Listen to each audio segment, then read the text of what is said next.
Hello everyone, this is ReachForTheSky, and I'm going to be starting a new series.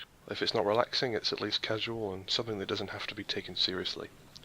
Because my War Thunder tanks and planes videos do tend to be quite serious, but that's just the nature of the videos. I'm sure most people don't mind the fact they're serious, because they realise that's what they're about. They're about these big hunks of metal that were designed to kill. And despite their rather sinister purpose, they are very interesting, at least in my humble opinion. So this series is going to be a little more low-key, where I just basically talk about things, and perhaps one day when I've got a large enough following I can answer questions, because at the moment when you're starting out small, there aren't many questions to be answered. But I do have one question. ReachForTheSky asks, why are you so annoying? Thanks for the question, ReachForTheSky. I don't know. I don't really try to be annoying. Maybe it's my accent, or my lack of an accent. I'm not really the right person to ask. You'll have to speak to my lawyer. So I thought I'd begin this series with a little background of myself, particularly my gaming history, because my channel is about gaming. It all started when I was 5 years old. There was an old, I think it was a PC with Windows 98 on it. And we had Microsoft Combat Flight Simulator, the first one on there.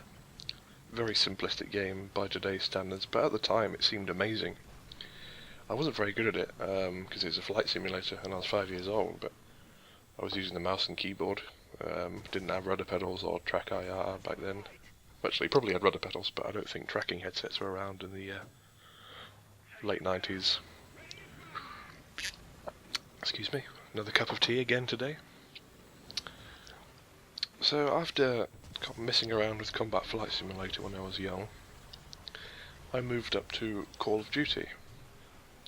Now you may groan and say, oh no, not Call of bloody Duty.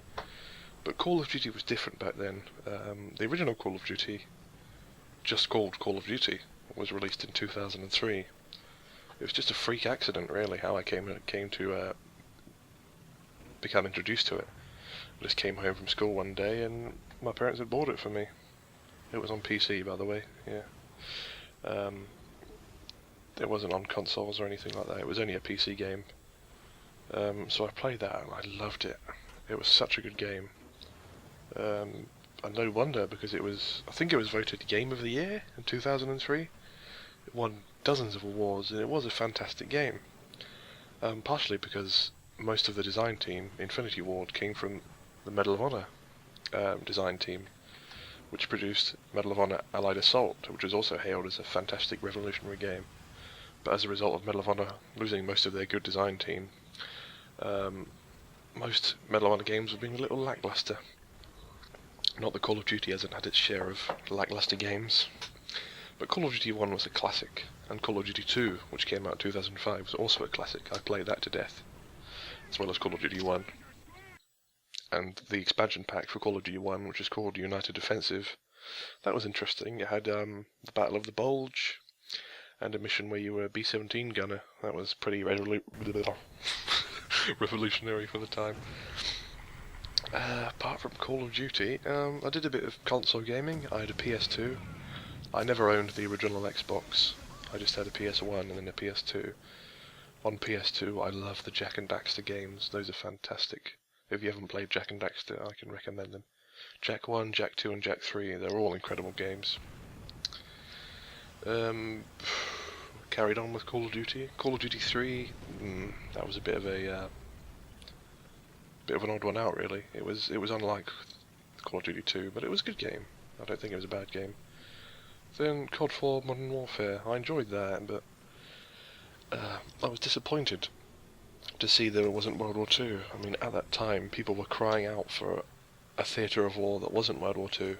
And I was like, no, I love the Second World War, please, no. So, yeah. I saw COD 4 Modern Warfare. I think I didn't buy it initially. I think I left it alone for a few months. But then eventually I got it on PC, and it was fun. I don't know why people call call it the best Call of Duty of all time. I think it was a little bit, well, boring. Not many perks. The graphics are okay, but you know, the maps are a bit bland, most of them.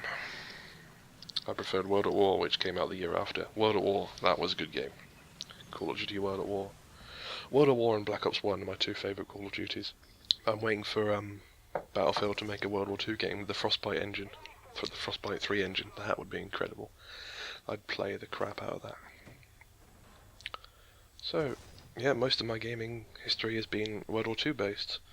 First person shooters, a bit of real-time strategy, Company of Heroes, that was a good game, and a great RTS called Men of War. Largely overshadowed by Company of Heroes, but Men of War is a fantastic game. And Assault Squad and Assault Squad 2. Company of Heroes is okay, but it doesn't provide that experience. Men of War is kind of like Red Orchestra in RTS.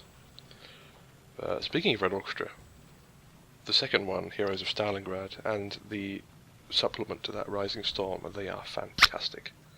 Absolutely fantastic. Not only do they look gorgeous, but the gameplay is brilliant. I've got a video on my channel called Thunder over Kwajalein. If you're interested, you can have a look at that, because Rising Storm and the game is based off Red Orchestra 2, Heroes of Stalingrad, are fantastic. They're ultra-realistic shooters, so there's no HUD, no crosshairs. Usually you die from one hit, unless it's like an SMG or something, but bolt-action rifles and semi-automatic rifles are usually a one-hit kill. It's got an incredible atmosphere.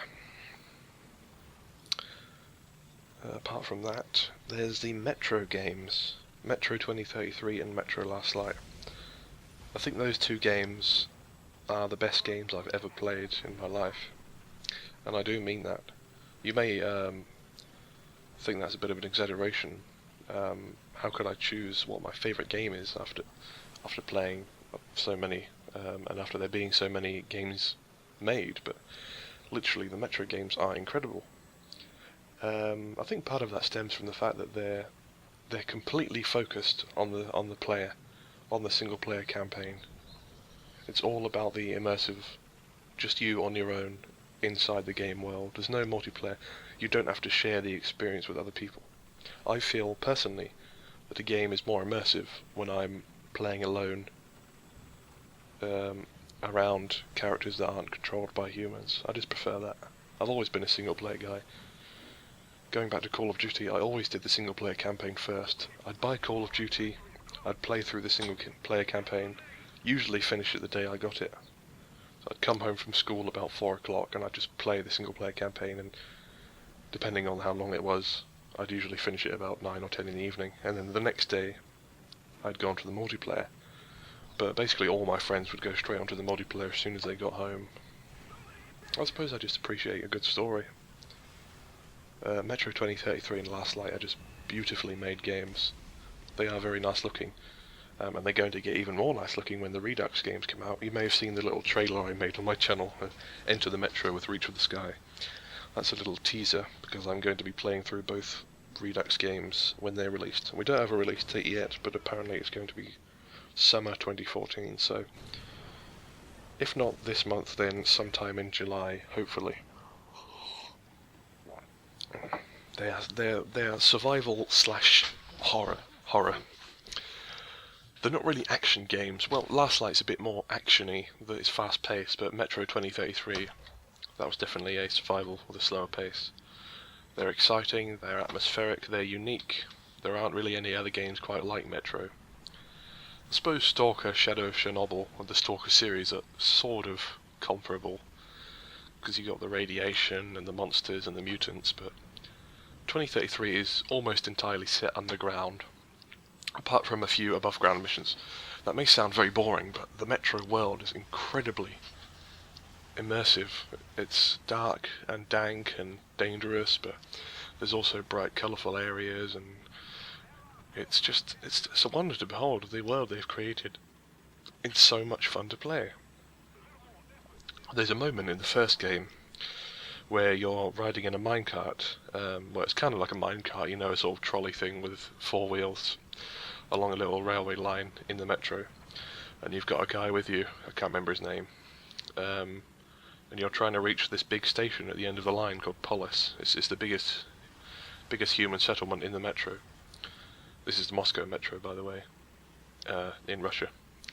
And you're travelling on along this little car with a little tiny diesel engine putting, and you get attacked by all these mutants, and they come out of the darkness, and there's a really intense moment when you're going through this big empty storage area with all the derelict trains, and there's a gap that's just slightly too small for the carriage to fit through, so the edge of the carriage is scraping along the side of this train, and all the monsters are like peeking out the windows. You can see them, but eventually they jump out and attack you, and after a struggle, the guy you're with gets dragged away, and he pulls out a grenade and blows himself up and takes all these monsters with him. But then you're on your own, and you can't. The other guy was controlling this little trolley, but the throttle's stuck on, and you're going down this slope, so it's getting faster and faster. And then you hit this kink in the rails, and you tumble off, and you crash, and then you come to, and it's silent. You're sat there in this empty tunnel, which is completely dark apart from the light on the overturned trolley. Your friend that was with you is dead, he's gone, he's behind, lost in the darkness of the metro, and you're just stood there in silence. It's incredible. And there's moments like that throughout the entire game. I can recommend it from the bottom of my heart. I cannot wait to play the Redux games, and I'm going to be filming both playthroughs of both games, 2 playthroughs, on my channel, hopefully within a few days of it being released. I can recommend these games, and I can recommend watching these playthroughs, because even if you don't like the sound of these games, I can guarantee that you'll probably enjoy it, because it's just such an interesting world to watch, let alone to play. So this video is dragging on quite a bit now. We're approaching 13 minutes, and since my internet is quite slow, I live in the middle of nowhere, essentially, in the countryside, in Berkshire, and my internet rarely goes above 3.5 megabits a second download. The upload is much the same. So before I reach 15 minutes, or 14 in this case, I think I'm going to draw this to an end. Hope you enjoy this little chat. Thanks for listening. Thanks for watching. See you soon.